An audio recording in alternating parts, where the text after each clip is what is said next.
ಈ ಭಾಗದಲ್ಲಿ ಒಬ್ಬ ರಾಕ್ಷಸ ಆನೆ ರೂಪದಲ್ಲಿ ಬಂದಾಗ ಶಿವ ಆನೆಯನ್ನು ಸಂಹರಿಸಿ ಆನೆ ಚರ್ಮವನ್ನು ಕಿತ್ತು ಒದ್ದಿಕೆ ಗೊತ್ತಿಲ್ಲ ನೋಡಿ ಸರ್. ಒಳಗಡೆ ಇದು ಆನೆ ಚರ್ಮ, ಶಿವನ ತಲೆ ಮೇಲೆ ಆ ಕಡೆ ಈ ಕಡೆ 2 ಆನೆ ಕಾಲುಗಳಿವೆ, ಮೇಲೆ 2 ಆನೆ ಕಾಲುಗಳಿವೆ. ಶಿವನಿಗೆ 16 ಕೈಗಳಿವೆ. 16 ಕೈಗಳಲ್ಲೂ ಕೂಡ ಒಂದೊಂದು ಆಯುಧಗಳಿವೆ. ಇದಕ್ಕೆ ಗಜಾಸುರ ಮರ್ದನ ಅಂತ ಹೇಳ್ತಾರೆ.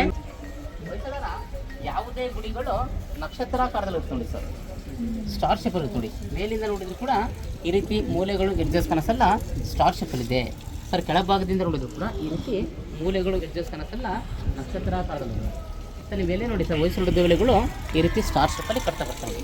ಕಾಣಿಸ್ತೀಯಾ? ಮೂಲೆ ಕೂಡ ಮ್ಯಾಚ್ ಆಗುತ್ತೆ ಸರ್. ಮೇಲಿನ ಮೂಲೆಗೂ ಸರ್, ಕೆಳಗಡೆ ಮೂಲೆಗೂ ಮ್ಯಾಚ್ ಆಗುತ್ತೆ ಸರ್. ಹಾಗೆ ಸ್ವಲ್ಪ ಈ ಕಡೆ ನೋಡಿ, ಈ ಭಾಗದಲ್ಲಿ ಮಾಡರ್ನ್ ಲೇಡಿ ಅಥವಾ ವಾಕಿಂಗ್ ಲೇಡಿ ಸರ್. ಆಕೆಗೆ ಅಜಂತ ಎಸ್ ಅಲ್ಲಿದೆ. ಕಿವಿಯಲ್ಲಿ ಕೂಡ ಬೆಂಡು ಓಲೆ ಇದೆ. ಅವರ ಎಡಭಾಗ ಬಲಭಾಗದಲ್ಲಿ ಪುಟ್ಟ ದಾಸಿಯನ್ನು ಕರ್ಕೊಂಡು ವಾಪಟ್ಟೆ ಸರ್. ದಾಸಿ ಕೈಲಿ ಒಂದು ಪುಟ್ಟದ ನಾಯಿ ಮರಿದಲ್ಲಿ ಕಾಣಿಸ್ತೀಯಾ? ಪಗ್ಗ ಅಥವಾ ಬುಲ್ಡ್ ಆಗಿರ್ಬೋದಿಲ್ಲ, ವಡಾಪನ ಇರ್ಬೋದು ಸರ್. ನೋಡಿ ಇದು ವಿಷ್ಣು ಪರಮಾತ್ಮನ ಪದ್ಮಪಾದ ಸರ್. ನೀವು ಬಂದಂಥ ಸಂದರ್ಭದಲ್ಲಿ ಅಭಿಷೇಕ ಸಿದ್ದಿರ್ಬೋದು, ಈ ದರ್ಶನ ಸಿದ್ದಿರ್ಬೋದು. ಕೆಲವೊಮ್ಮಲ್ಲಿ ಸರ್ ಈ ಗರ್ಭಗುಡಿ ಕೊಳತಿರುತ್ತಲ್ಲ, ಅವಾಗ ಈ ಪಾದಕ್ಕೆ ನೀವು ನಮಸ್ಕಾರ ಮಾಡ್ಕೊಳ್ಬೇಕು ಸರ್. ಸರ್ ಹಾಗೆ ಸ್ವಲ್ಪ ಈ ಕಡೆ ನೋಡಿ, ಈ ಭಾಗದಲ್ಲಿ 2ನೇ ವಿಗ್ರಹ ಅರ್ಜುನ ವಿಗ್ರಹ ನೋಡಿ ಸರ್.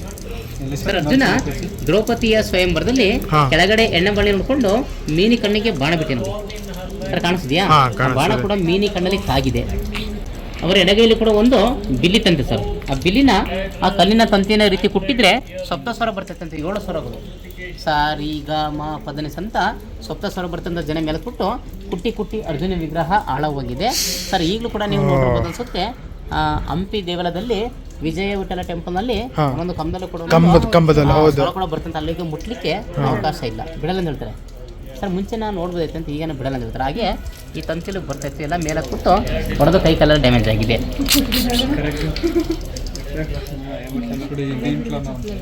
ಈ ದೇವಸ್ಥಾನ ಕಟ್ಟಿಸ್ಬೇಕಾದ್ರೆ ಈ ಭೂಮಿ ಜಾಗ ಗಣೇಶ ಕೊಟ್ಟಿರ್ತಾಳೆ ಸರ್. ನಂತರ ದಾನಿಗಳ ಶಾಸನಗಳು ಸರ್. ಹಳೆಗನ್ನಡ ತೆಲುಗು 2 ಮಿಕ್ಸ್ ಇದೆ ಸರ್. ಅಂದರೆ ದೇವಸ್ಥಾನ ಕಟ್ಟಿಸ್ಬೇಕಾದ್ರೆ ಈ ಭೂಮಿ ಜಾಗ ಗಣೇಶ ಕೊಟ್ಟಿರ್ತಾರೆ. ನಂತರ ದಾನಿಗಳ ಶಾಸನ ಗಣೇಶ ಕೊಟ್ಟಿರ್ತಾರೆ ಸರ್. ಹಾಗೆ ಸ್ವಲ್ಪ ಮೇಲೆ ನೋಡಿ, ಮಧ್ಯಭಾಗದಲ್ಲಿ ಜಯಾನಿಶೆ ಇದೆ. ಅವರ ಎಡಭಾಗದಲ್ಲಿ ಒಬ್ಬರು ಪುಟ್ಟ ದಾಸಿ ಬೇಟೆಯನ್ನು ಮುಗಿಸಿ ಜಿಂಕೆಯನ್ನು ಒತ್ತು ನಿಂತಿರೋದು ಕಾಣಿಸ್ತೀಯಾ? ಸತ್ತ ಪ್ರಾಣಿಯನ್ನ ಹೆಗಲ ಮೇಲೆ ಒತ್ತು ನಿಂತಿರೋದು ಸರ್. ಅವರ ಬಲಭಾಗದಲ್ಲಿ ಒಬ್ಬರು ಪುಟ್ಟ ದಾಸಿಗೆ ಕಾಲಿಗೆ ಮುಳ್ಳು ಚುಚ್ಚಿದೆ ಸರ್. ಇನ್ನೊಬ್ರು ದಾಸಿ ಆ ಕಾಲಿನ ಮುಳ್ಳನ್ನೇ ತೆಗಿತೆ ನೋಡಿ ಸರ್. ಅದಕ್ಕೊಂದು ಗಾದೆ ಕೊಡಿದೆ ನೋಡಿ. ಹಾಳಿಗೆ ಚೋಟಾಳು, ಚೋಟಾಳಿಗೆ ಮೋಟಾಳು, ಮೋಟಾಳಿಗೊಂಡು ಮಂಡುಗುದಿಲಿ. ನಾಯಿಗಳಿದ್ರೆ ನಾಯಿ ತನ್ನ ಬಾಲು ಕೊಡ್ತಿರುತ್ತೆ. PA to PA ದಾಸಿ ಇದೆ ನೋಡಿ ಸರ್. ಭಸ್ಮಾಸುರ ಮೋಹಿನಿ ಸರ್. ನಿಮಗೆ ಮೋಹಿನಿ ಭಸ್ಮಾಸುರ ಗೊತ್ತಿರ್ಬೇಕು ಅನ್ಸುತ್ತೆ ಸರ್. ಹಾಗೆ ತಲೆ ಮೇಲೆ ರೀತಿ ಬಲಗೈ ಇಟ್ಕೊಂಡು ನೋಡಿ ಸರ್.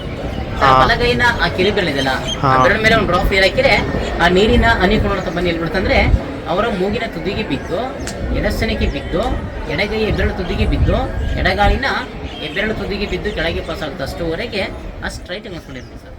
ಸರ್ ಈಗಲೂ ಕೂಡ ಒಂದು ಡ್ರಾಪ್ ನೀರು ಹಾಕಿದ್ರೆ ಅಷ್ಟೇ ಸರಳವಾಗಿ ಬರುತ್ತೆ. ಅಂದರೆ ಆಗಿನ ಶಿಲ್ಪಿಗಳಿಗೆ ರೇಖಾಗಣಿತ ಕೂಡ ಗೊತ್ತಿತ್ತು, ಜಾಮೆಟ್ರಿ ಕೂಡ ಗೊತ್ತಿತ್ತು. ಅಷ್ಟೇ ಪರ್ಫೆಕ್ಟಾಗಿ ಸ್ಟ್ರೈಟ್ ಅನ್ಸ್ಕೊಂಡಿದೆ ಸರ್.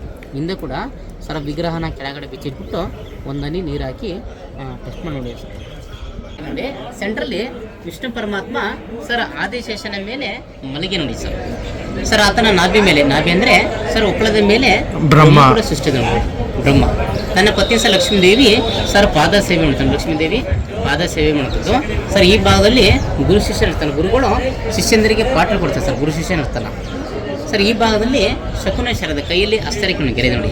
ಅಸ್ತರೇಖೆಕೊಂಡು ಶಾಸ್ತ್ರ ಕೇಳುವಂಥದ್ದು ಸರ್. ಈಗೆಲ್ಲ ಅಸ್ತರೇಖೆಕೊಂಡು ಭವಿಷ್ಯ ಹೇಳ್ಕೊಂಡಿದ್ದಲ್ಲ, ಜ್ಯೋತಿಷ ಪಾಮಿಸ್ತಿ ಆ ರೀತಿ ಭವಿಷ್ಯ ಹೇಳ್ತದ್ದು ಸರ್. ಹಾಗೆ ನೆಕ್ಸ್ಟ್ ಮೂಲಲ್ಲಿ ಭರತನಾಟ್ಯಕ್ಕೆ ಮುಗಿಸಿ ಎಡದಳ ಸುಸ್ತಲವರ ಬಲಗೈಯಲ್ಲಿ ಸರ್ ಒಂದು ಕಲ್ಲಿನ ಬೀಸಣಿಗೆ ಸರ್.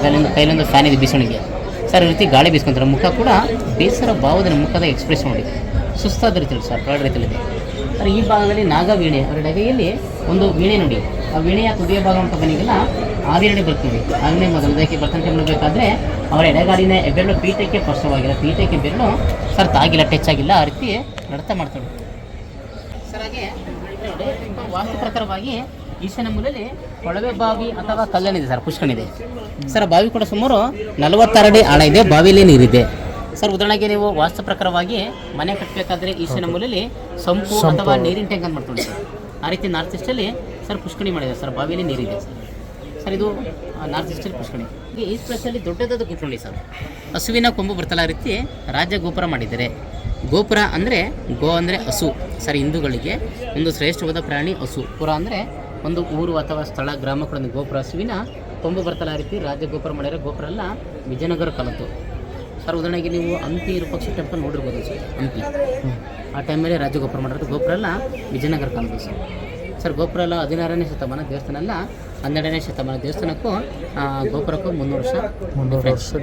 ನಮ್ಮ ಎಡಭಾಗದಲ್ಲಿ ವಿಷ್ಣುವರ್ಧನ ಮಹಾರಾಜರು ಇದ್ವಿ ಸರ್. ಅವರ ಮೊಮ್ಮಗ ಸರ್ ವೀರಭದ್ರ ಮಹಾರಾಜರು ಸೆಂಟ್ರಲ್ಲಿ ಕತ್ತಿ ಹಿಡಿದು ಕೊಡ್ತಾಂಡಿ ಸರ್. ನಮ್ಮ ಎಡಭಾಗದಲ್ಲಿ ವಿಷ್ಣುವರ್ಧನ ಮಹಾರಾಜರು ಇದ್ವಿ, ಅವರ ಮೊಮ್ಮಗ ವೀರಭದ್ರ ಮಹಾರಾಜರು ಸೆಂಟ್ರಲ್ಲಿ ಕತ್ತಿ ಹಿಡಿದು ಕೊಡ್ತಾರೆ. ಇವರ ಕಾಲಕ್ಕೆ ಈ ದೇವಾಲಯ ಕೂಡ ಮುಕ್ತಾಯಗೊಂಡಿದೆ. ಅಪ್ಪ ಮಗ ಮೊಮ್ಮಗನ ಕಾಲಕ್ಕೆ ದೇವಾಲಯ ಕೂಡ ಫಿನಿಶಿಂಗ್ ಆಗಿದೆ. 103 ವರ್ಷ ಯಾರೂ ಬದುಕಲಿಲ್ಲ ಸರ್. ಮೊಮ್ಮಗನ ಕಾಲಕ್ಕೆ ಫಿನಿಶಿಂಗ್ ಆಗಿದೆ ಸರ್. ಇನ್ನೊಂದು ವಿಶೇಷ ಅಂದರೆ ಹಳೆಬೀಡು ಹೊರನೋಟ ಚಂದ, ಬೇಲೂರು ಒಳನೋಟ ಚಂದ ಸರ್. ನಾವೀಗ ಒಳಗಡೆ ತುಂಬ ಚೆನ್ನಾಗಿದೆ, ಬನ್ನಿ ಸರ್.